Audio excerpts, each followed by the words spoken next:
You ever feel like life just keeps throwing curveballs? Mm. And finding that sense of, inner calm feels, well, almost impossible sometimes. Yeah, that feeling of being overwhelmed is pretty universal.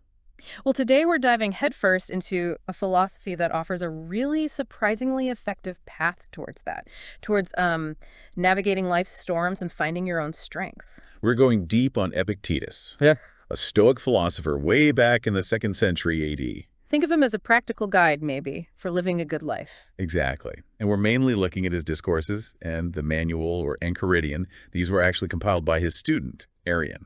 So not written by Epictetus himself. Nope. They're essentially Arian's notes from lectures and conversations, really direct stuff, aimed squarely at helping you live well. Now, Stoicism, sometimes people hear that and think, stiff upper lip, no emotion. Right, that's a common misconception. But what's so cool about Epictetus is how relevant his ideas still feel. For us today, it's not about suppressing feelings. No, not at all. It's more about understanding them, and crucially, managing your reactions to them. Which ultimately leads to what the Greeks called eudaimonia. That deep sense of flourishing, yeah. Happiness isn't quite the right word, maybe. It's more profound.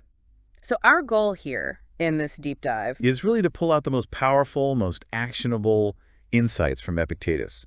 We want to give you, the listener, some real tools, things you can use right now. to build a more resilient life, a more fulfilling one. Exactly. We're focusing less on just the historical details and more on the practical application. How can these ideas actually work for you here in the 21st century? And these aren't just like abstract theories floating around. No way. Like I said, these are basically lecture notes. They feel conversational, very focused on ethics, on living a life guided by reason, virtue. Okay, so let's start there. What did Epictetus see as the core purpose of philosophy itself? Was it just thinking deep thoughts? For him, absolutely not. Philosophy was a practical art, the art of living. And the goal was eudaimonia, that flourishing we mentioned. He had that great analogy, didn't he, about his school? Yes. He called his school a hospital for the soul. A hospital for the soul. Wow. Think about it. A place to heal from those common human ailments. Frustration, setbacks, dealing with difficult people. Anxiety, even just knowing we're mortal, things we all struggle with. Exactly. He asked this really direct question. What is philosophy? Doesn't it mean preparing ourselves for what happens to us? Preparing ourselves, so it's proactive. Precisely. He argued that our unhappiness, our suffering, it doesn't usually come from the events themselves. But from our take on them, our judgments, our beliefs about those events, we tend to pin our hopes on things we can't control, or we value them incorrectly, setting ourselves up for disappointment. So our happiness really depends on our inner state, our character. Yes, how we relate to ourselves, to others, to what happens, and developing that character, that inner state. Epictetus insisted that's entirely within your power. Okay, so if external stuff isn't the key to happiness, what did he say is truly good? Where does that well-being actually come from? This is absolutely central to Stoicism, and Epictetus hammered it home. The only true good is virtue, and virtuous action. And the only true evil is vice, actions driven by vice. Things like pleasure, wealth, health. Those are considered indifferent. Indifferent. That sounds, well, bit weird. We usually think health, maybe some wealth, are pretty good things to have. Right, it sounds counterintuitive at first. Yeah. But his reasoning was that these things, these indifferents, they don't always benefit the person who has them. Oh, so? Well, think about it. Wealth can corrupt someone. Right. Even good health can be misused if someone lacks wisdom or acts recklessly. Okay. But virtue? Virtue, that inner quality, that ability to reason well, act justly, courageously, temperately, that always benefits you. It helps you use those other things wisely. That's why it's the only true good. So the big takeaway for us is that lasting happiness isn't about chasing externals we can't fully control. Exactly. It's about cultivating virtue within ourselves. That's the reliable source of good. Okay, I think I'm getting that. So virtue, arte in Greek, it means striving for excellence as a human. Precisely. And Epictetus put a huge emphasis on something called prohairesis. Prohairesis. Prohairesis. It's often translated as moral character or volition or our faculty of choice. It's about the state of your will, your fundamental orientation towards good. Keeping that prohairesis in the right condition. That's the core task. Now, he wasn't saying things like health or having enough money or bad. He called them preferred indifference. Preferred, meaning all else being equal, you'd rather have them. Sure, they can be useful tools. They have instrumental value. But the key point is, your eudaimonia, your fundamental well-being, doesn't depend on having them. So a Stoic wouldn't be crushed if they lost their job or got sick. They wouldn't be crushed because their core sense of self, their flourishing, isn't built on those external things. It's built on their inner character, their virtue. This focus on the inner life leads right into another crucial idea. What exactly is in our control and what isn't? This feels fundamental. It absolutely is. Epictetus drew a very clear, very sharp line between what is ephemen, what depends on us, what's up to us, and what is not. Okay, so what's on our side of the line? What's ephemen? Our judgments, our opinions, our impulses, the drives to act, our desires, our aversions, basically our inner mental world. Everything that is our own doing, as he put it. Our thoughts, our choices, how we react internally. Yes, that's your domain. And what's not in that domain? Our bodies, we get sick, we age. Our possessions, they can be lost or stolen. Our reputation, what other people think of us. Public office, external circumstances generally. The manual starts right off with this, doesn't it? It does. The very first line's laid out crystal clear. Some things depend on us, others don't. Our opinions, impulses, desires, aversions, those depend on us. Our bodies, possessions, reputations, jobs, those don't. That distinction is so powerful. So if you want real freedom, real tranquility. You focus your energy entirely on what you can control, your inner world, your choices, your responses. And you cultivate acceptance for everything else. Makes sense. And understanding this dichotomy is key to his next point, right? About how we use impressions. Absolutely. It flows directly from that distinction. Okay, so impressions. What's an impression or fantasia? It's simply that first flash of awareness. You see something, hear something, think something, that initial mental hit is the raw data coming in. Like seeing storm clouds gathering or hearing bad news. Exactly. Now, Epictetus points out a huge difference in how someone practicing Stoicism responds versus someone who isn't, especially when the impression is, negative or challenging. Give us an example, something relatable. Okay, say you get an email from your boss that sounds critical. The non-Stoic reaction might be immediate anger, defensiveness, anxiety. They're out to get me. Yeah, jump straight to the worst conclusion. Right. But the Stoic approach, following Epictetus, it's to pause, to not immediately react based on that initial emotional jolt. Okay, so pause. Then what? Then you examine the impression. You test it. Epictetus actually says, don't be swept off your feet by the intensity of the impression, but say, compression, wait a little. Let me see what you are and what you represent. Let me test you. Impression, wait a little. I like that. It creates space. It does. Space to separate the raw fact. I received this email with this wording from the judgment. This is terrible. My boss hates me. Because it's the judgment that causes the upset, right? Exactly. That's maybe his most famous line. What upsets people is not things themselves, but their judgments about the things. The email is just an email. The upset comes from your interpretation. That's huge. That pause, that testing, it puts the power back in your hands. Okay, now Epictetus also talked about three topoi, 3 areas of study or disciplines. Yes, the 3 topoi. Think of them as practical training exercises for the prokopton, that's the Stoic student, the one making progress. They're designed to help you actively cultivate that eudaimonia. A kind of roadmap for practice. What's the first one? The first is the discipline of desire. This is all about aligning what you want, what you desire, and also what you want to avoid, your aversions. Aligning them with what? With what is truly good, which we've established is virtue, and with what is actually within your power. So stop wanting things you can't control, like wanting other people to behave differently or wanting guaranteed success. Precisely, because wanting things outside your control is a recipe for frustration and anxiety. Epictetus asked, when I see a man anxious, I say, what does this man want? If he did not want something that is not in his power, how could he be anxious? Makes perfect sense. So the goal is to desire only virtue and to be averse only to vice, because those are the only things truly up to us. That's the ideal, yes. Focusing your desire and aversion on your own character and choices. Okay, that's desire. Discipline number 2. The discipline of action. This one is about how you conduct yourself in the world, how you act appropriately based on your roles and relationships, your duties. So this is outward facing, how we treat others, how we fulfill our responsibilities? Yes. It's about acting virtuously in your sphere of action. Epictetus used a great analogy here. The archer. The archer? How does that work? The archer's job is to do everything they can control perfectly. Select the right bow and arrow, check the conditions, aim carefully, release the string smoothly. All the things within their power. Right. But whether the arrow actually hits the bullseye, that's not entirely up to them. There might be a sudden gust of wind, something unforeseen.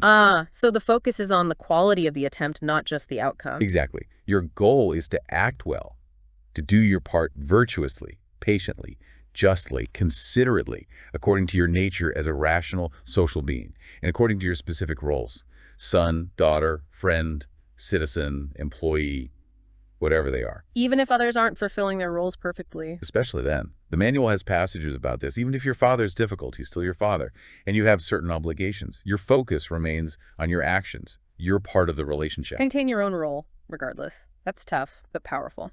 Okay, and the third discipline. The third is the discipline of assent. And this brings us right back to those impressions we talked about. Assent, like agreeing to something. Exactly. It's about giving your agreement, your mental yes, to an impression only after you've carefully examined it and judged it to be accurate and appropriate. Don't just automatically believe your initial thoughts or feelings. So it's like being a gatekeeper for your own mind. That's a great way to put it. Epictetus really valued critical thinking here. He even quoted Socrates, saying something like, "Just as Socrates said we shouldn't live an unexamined life, we shouldn't accept an unexamined impression." Don't just accept things at face value internally. Right. And this discipline is vital because it supports the other two. If you don't assent correctly, you'll end up desiring the wrong things. Because you've wrongly judged something external as truly good. Or you'll act inappropriately. Because you've wrongly judged a situation and reacted emotionally instead of rationally. Precisely. He uses examples like hearing news that your ship was lost at sea. The initial impression is just the fact, ship lost. The judgment, this is a disaster, is something you add. The discipline of assent trains you to pause before adding that judgment. Okay, these three disciplines, desire, action, assent, provide a really solid framework. Now, you mentioned Epictetus talks about God or the gods and living according to nature. How does that fit in? For Epictetus, and Stoics generally, God or Zeus or the gods, he used the term somewhat interchangeably referred to the rational principle that orders the entire cosmos, an intelligent, purposeful force. Like a divine reason pervading everything. He saw evidence for this. Yeah, he pointed to the intricate design and order in the universe as evidence the argument from design, basically. And crucially, the Stoics believe that our own human reason, our ability to think logically, Yes, connected to that. is actually a fragment, the spark of that divine reason within us. Wow. So our rationality links us to the cosmos in a way. That's the idea. And because of this connection, accepting what happens, accepting your fate, becomes really important. It's seen as part of this larger rational plan. You don't blame God or fate. There's a famous quote about that, right, from Cleanthes. Yes, Epictetus quotes Cleanthes' hymn to Zeus. "Lead me, O Zeus, and you, O destiny, to whatsoever place you have assigned me. I will follow readily. And should I shrink through wickedness, I still must follow." A radical acceptance. So living according to nature, what did that mean practically? It had a couple of layers. First, it meant living according to our nature as rational social beings, using our reason well, acting virtuously, cooperating with others. Okay, acting like the best version of the human. And second, it meant living in accordance with the nature of the whole, accepting external events, the things destiny brings, as part of that larger rational order. So it's both doing your part well and accepting the bigger picture you can't control. Exactly. He used everyday examples, like if you're going to the public baths, anticipate that it might be noisy, people might splash you, someone might steal your towel. Expect the annoyances, basically. Mentally prepare for them so they don't throw you off balance, maintain your inner harmony. He also saw difficulties not just as bad things to be endured, but as training opportunities. Training, like challenges make you stronger. Precisely, like a wrestling coach who pairs you with a tough opponent to build your strength and skill. Difficulties test and strengthen your moral character, your virtue. So following nature is really about rational action and acceptance, all rooted in this idea of a divine order. Yes. For Epictetus, following nature and following God were essentially the same thing. He also used a lot of metaphors, didn't he, to make these ideas stick? Oh, absolutely. They're incredibly helpful. He talked about life being like a festival or a public games. A festival, meaning You're there to observe, participate appropriately, enjoy what's offered, and accept your part in it without complaint. Don't try to control the whole show. and the game metaphor. Like playing dice or ball. The outcome isn't entirely in your control, but how you play your skill, your judgment, your attitude, that's what matters. Focus on playing your best game with the hand you're dealt. He also had that stark open door idea related to the game, right? Yes, the idea that suicide is always an option, like leaving a game if it's no longer bearable or pleasing. It underscores the Stoic emphasis on personal autonomy, though it's a controversial point, obviously. Definitely. What other metaphors did he use? Life as weaving, making the best possible fabric from the threads you're given. Life as a play. Where you have an assigned role. Exactly. Your job isn't to choose the role, but to play the role you're given, whether it's a lead or a minor part, to the absolute best of your ability. To fill your part, whatever it is. And life is an athletic competition. Constant training, facing challenges head on. He'd say, the competition is now. Don't wait. Like being in training constantly. And finally, life is military service. You have a duty to your general, which is God or divine reason. You fulfill your post faithfully. Those really do paint a picture. Okay, so for someone trying to live this way, what does Epictetus say about making progress? Being a prokopton? Progress, for Epictetus, means a real shift in focus. Moving your attention away from externals, reputation, possessions, what others think. And towards what? Towards your inner life, your judgments, your choices, your prohairesis, cultivating your own character. Does he acknowledge that this might be difficult socially? Oh, absolutely. Yeah. He warns that as you start valuing different things in the people around you, you might face criticism, even ridicule. You might seem odd or out of step. Standing apart from the crowd isn't always easy. No, but the internal transformation is the goal. It involves things like stopping the blame game, not blaming others, not blaming circumstances. Taking responsibility for your own responses. Yes, focusing on self-improvement, reducing your desires for externals, accepting that you might look foolish sometimes if it means sticking to your principles. Is there a description of someone who's making progress? Yes, he gives some signs. The signs of one who is making progress are: he censures no one, praises no one, blames no one, finds fault with no one, says nothing about himself as though he were somebody or knew something. Wow. That's a quiet kind of progress. Very internal. It is. It's about achieving that inner freedom, that understanding. And you could really see Epictetus's whole life, his teaching, as dedicated to helping others find that state. So as we wrap up this deep dive, let's maybe crystallize the main takeaways for listeners. What should they really hold on to from Epictetus? I think first, that incredible power you gain by focusing strictly on what's within your control. Your thoughts, your judgments, your choices. And understanding what's truly good virtue versus what's merely indifferent. Yes. Then that vital practice of pausing and evaluating your impressions before you react to them, testing them. And using that practical framework of the three disciplines: desire, action, and assent. Exactly. Those are the core tools. And remind us again, how can these ancient ideas genuinely help someone listening right now dealing with modern life? Look, life throws challenges at everyone. Always has, always will. These Stoic principles, Epictetus' teachings, they offer a really robust toolkit for navigating those challenges with significantly more resilience, more clarity, more inner peace. It's about building a kind of inner shock absorber, so external events don't knock you over so easily. That's a good way to put it. It's about finding a deeper, more stable sense of well-being that's rooted in your own character, not just in fleeting external circumstances. That is truly empowering. It leaves me with a final thought, maybe for our listeners too. Just consider for a second, what would it actually feel like day to day if you were only genuinely concerned with your own choices, your own responses? What might you gain from that focus?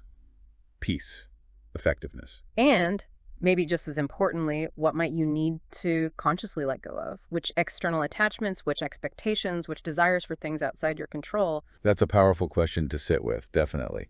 And really, this deep dive is just scratching the surface. We'd absolutely encourage anyone interested to explore Epictetus further, read the Discourses, read the manual. It's not just a quick fix, is it? No, not at all. Applying these ideas is an ongoing practice, the lifelong journey, really, of self-discovery, self-mastery, and engaging with the world and yourself in a more rational, virtuous, and ultimately more peaceful way. Guys, see you in another podcast. Don't forget to subscribe to our channel.